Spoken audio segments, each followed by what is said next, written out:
Darren here. Going to be kind of an update as to what all's going on. Going to go over a couple of things. Going to do a couple of things for some people that they've requested. I think I might start doing requests for videos like on one day a week, depending on work and everything. It's just the way it is, guys. Sometimes life interferes with YouTube. So I was thinking maybe doing something like that on Mondays, because I get a lot of requests for different videos and how to do something, and not saying, oh, you know, I'm all this big. I'm just trying to make it manageable. So I'm thinking maybe I can do, if you ask me to do something, I can do a quick video of it, and then I'll throw them all together into one longer set of videos for on Mondays. Oh, there's Edward. Damn cat. We're getting ready to go camping, so he's smelling all the camping stuff. Edward, if you spray any of the camping stuff, I'll kill you. Damn cat. He's actually a really good cat. So, let's go ahead and get over here. SulphurCityDesigns.com for all of your off-road mower, mudding, modding, and stickage needs. Custom work, guys. If you have something and you built on it, you worked on it, you put your blood, sweat, and tears into it, why not put some good decals on it? SulphurCityDesigns.com. I should get paid for that advertisement right there. Southern Off-Road Mowers on Facebook, guys. Go to it and post some stuff. We do our best. Post some good junk, or not. Mike Mayer likes it when I say that. ATLTF.com. Also on the Google Plus now. I just signed. Why didn't you? It's really cool. And Junkstar, thank you very much for sending me the link and the invitation. I certainly appreciate it, and I am on there. Noma, JHONDEERE, thanks for subscribing. Appreciate it. Frenic 10UT, thanks, man. Rigit, RIGIT, thanks for subscribing. Sean Slatery, Tamer Marcotte, thank you for subscribing. I got to spell this one. UG-FLA-PJAKZ.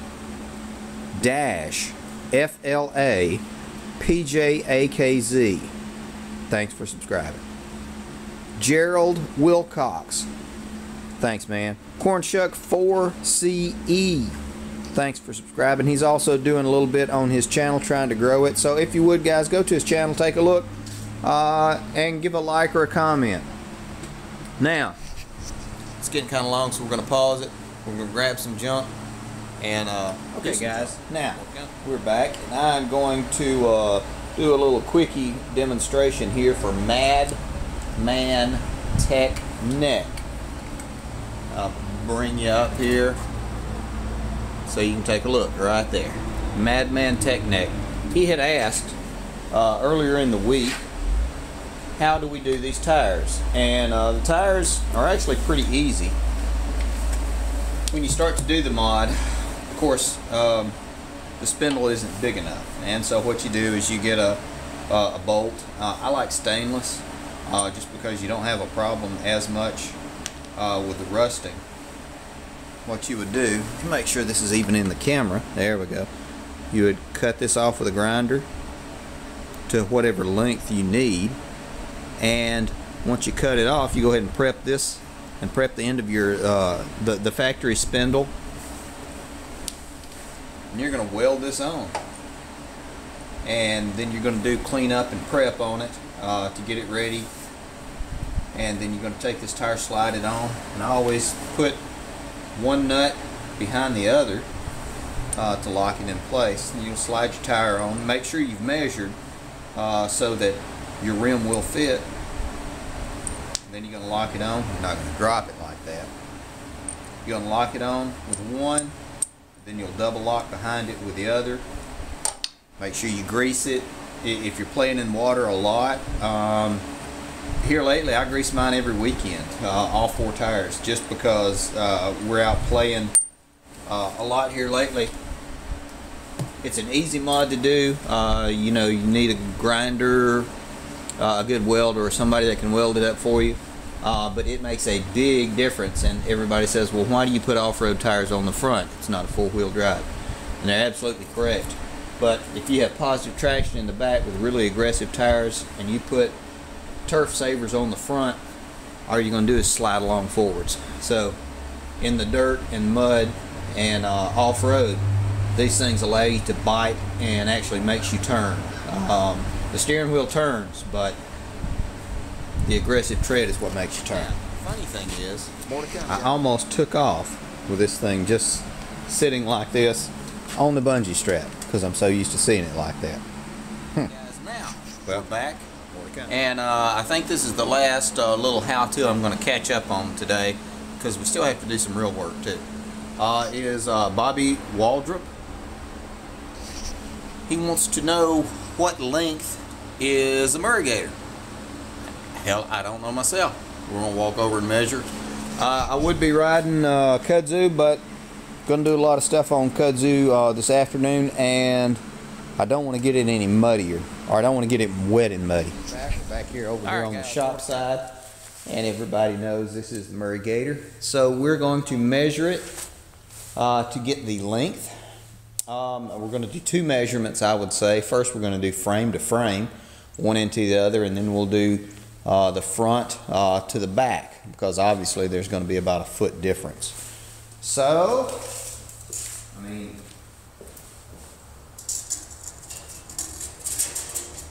that is about where the frame sets.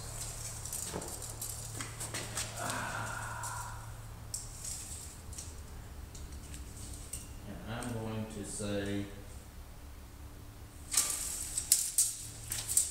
from the back frame to the front frame, it is 7 feet long.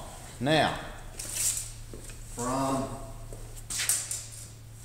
this to, I would say, here, let's round it up. We are looking at 8.5 inches, or 8.5 feet, I'm sorry. It's going to be 8.5 feet long with the bed on there. Maybe this weekend, if I don't go do a lot of riding, we'll get started on this. We'll go ahead and pull it down. I'm going to take the bed off of it. Got some different ideas and everything. Still going to be 6-wheeler Murray Gator. It just be modular. How about that? You can put different crap on it. All right, guys, we are going back over to the house side. More to come. Okay, guys. Now, this is the rear rack that I finished up. Got the plate welded on. Got to do a little bit more to it today. What I'm going to do, since I might have to pull something or pull myself, we are actually going to drill some holes in it and put some bolts as well. Probably going to put one here.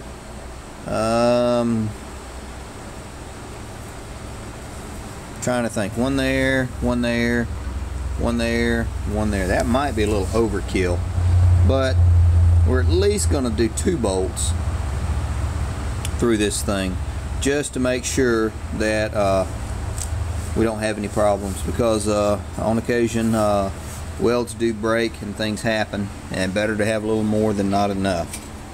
So I'm going to get this thing set up. I'm going to go ahead and start drilling into it. Y'all seen everybody drilling the metal, so I'll show you the finished product. back. More to come, guys. I've got I decided on 2 bolts because I think 4 was just way too much, and even 3 was overkill all the way I welded it. And always check your square, because I welded it on crooked, which it won't matter because I'm going to cut it back, so I'll just cut it back square, so that it's no biggie. Hell, I don't even care if it's not square. That is taken care of. I have decided to go back with larger bolts where this thing bolts on, so I think this will take care of any problems I have as far as pulling or separated. I've got it bolted and welded at the critical points, so I should not have any separation or anything like that if I'm pulling or getting pulled. And then we're going to address that. Gonna do a dry fit, see what we got. More to come, guys. We are finished with that. Have it bolted up. It is on there pretty good. I'm able to stand on it, and there is no problem. Those bolts and everything, they worked out really well, because I had it on there actually kind of half-assed. And this, I have to say, you could pick this thing up and hang it from the ceiling with that rear rack now, which is what I wanted. Now, coming to the front, just another piece, same piece, old thick plate I had laying around, scrap. So that is what I'm looking to do. So we will end up, more than likely, I hate to do it, but cutting out this around here, around the front, to make the front mount for the winch as well. So it's coming along really well. I'm going to have to reinforce the front, obviously. My front end is not welded solid. It'll actually follow the contour. So I'm going to have to do a little bit of work and scheme and planning to make it, because I still want it to be able to track the terrain. Having said that, what I mean is these tires are not solid mounted, solid welded. They will rise and follow to a degree to follow the terrain, and I like that. To me, it's just an easier ride. So that is that. I'm about finished up. I'm going to draw out a template after I finish up with you guys, and probably start cutting on it tomorrow. I painted everything that I could not get to, so it's going to set and cure and dry, which is great. And tomorrow we'll go from there. More to come. Back, getting ready to wrap everything up, but I just want to kind of give you a heads up and give you a warning that this kind of stuff sneaks up on you, and you don't really plan on it to be quite as exotic, and you think, oh, I'll just take the deck off and I'll Use it to took around the yard and pull tree limbs. Yeah, right. And it just kind of grows and morphs, and soon you have a pad and paper in your car, and you're writing down little ideas and thoughts on what to do to make it a little better, a little faster, a little tougher, a little better in the mud. It's an addiction is what it is. It's a sickness. Stay away from it. I can honestly say my name is Mayhem, and I'm a mud mower addict.